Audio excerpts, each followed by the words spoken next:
This was not only the home of the Targaryen family, but it was the seat of power. It was parliament, government, all overlapping each other.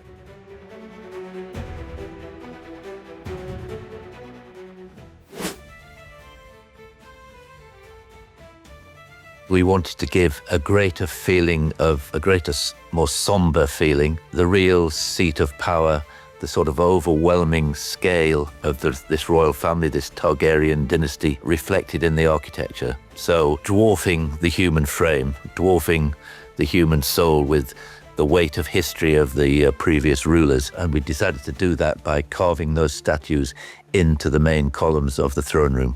Every element in that throne represented a fallen warrior. You mightn't know this unless you left the safety of the Red Keep. Much of King's Landing is seen by the small folk as lawless.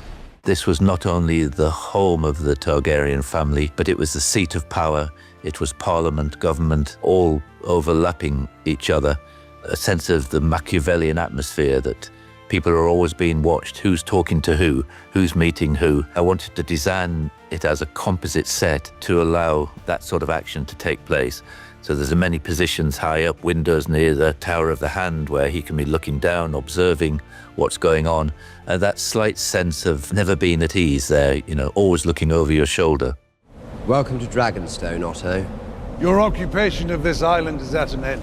I think we wanted to make a rather bleak place, even though it's on a volcanic island. And in particular, in season 2, Rhaenyra has gone there and she becomes a prisoner. So I did things like although the windows were extremely tall, I made the sill height extremely high as well, so you couldn't just stand there and look out of the window. And so that there was still this sense of imprisonment for Rhaenyra, even though the spaces were huge. It still had that sense of confinement. The whole of the painted table during the era of Game of Thrones had been in a much smaller space. Because it was going to play in a lot of scenes, we decided to make it into its own set, a bigger set, a big hall with tall sloping windows that light would shaft in, and we made a much bigger deal, I think, really out of the painted table itself. Claire Richards, our set decorator, took that on board, and so it has lights underneath lit by candles illuminating the different towns across Westeros, and it became a great tool to strategize the action so we could see where different armies were moving and what was being planned. Either I win my claim or die. We stand at the ready.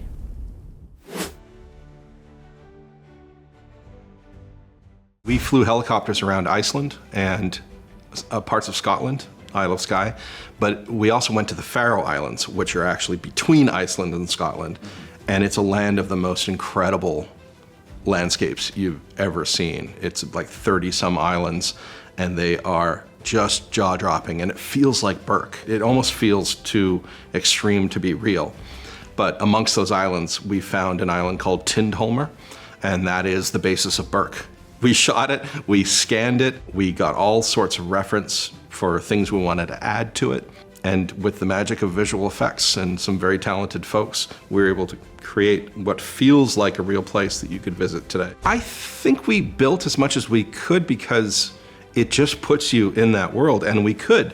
We actually made the movie where they made Game of Thrones, so we had access to all those builders and carpenters and craftspeople and artisans. They brought all of that talent to our world, to the world of Berk. It meant that we could really immerse the cast, in their costumes, in these like Viking halls and a Viking village and a training arena, and have it be real and have the lighting and everything about it feel real as well.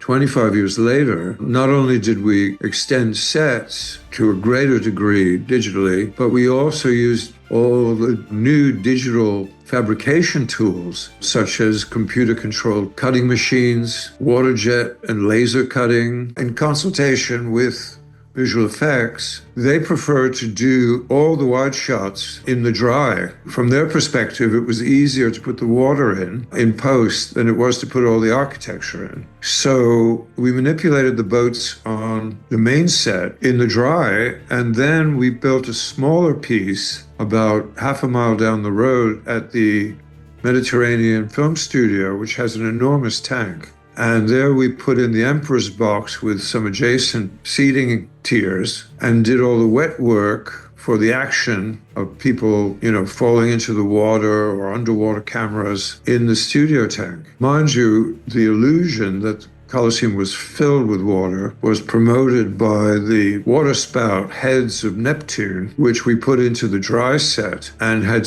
circulation tanks just underneath them that cycled the water through the spout and back again. So it looked like it was actually filling. And these tanks were below the water line, so they were taken out digitally when the water was put in. We always go back to the Orientalist romantic painters of the 18th and 19th century, especially Jean-Léon Gérôme, who was the initial inspiration for Ridley to do the project on Gladiator. His famous painting, Pollice Verso, which means thumbs down. We emulated the feel of that and the color scheme and to a large extent the architectural detail that was in that painting, as it was so perfectly evocative.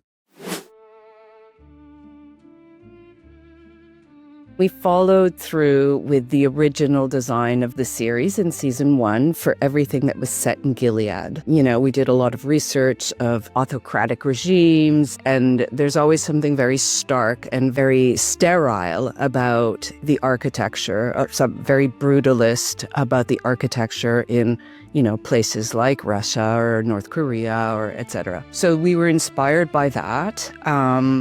And shooting in Toronto and Hamilton and other places around Toronto, there are a lot of buildings from that era. And so most of them, of course, we adapted to our own purposes, but there was a base from which to work from. We do have to, create our own world. I mean, again, in keeping with the general tone of what first Margaret Atwood wrote, but also inspired by, books like 1984 or various other, literature, film, and just historic visuals to expand the world. There's a general cultural knowledge that we have in the Western world about what it is to be in a authoritarian regime. There's a lot of, similar buildings that are similar to Boston. And as we know, Gilead is set in Boston. So the red brick, the more early 1900s, late 1800s buildings. And so there's a sense, that we're somewhere on the East Coast. And so we're able to adapt to the story.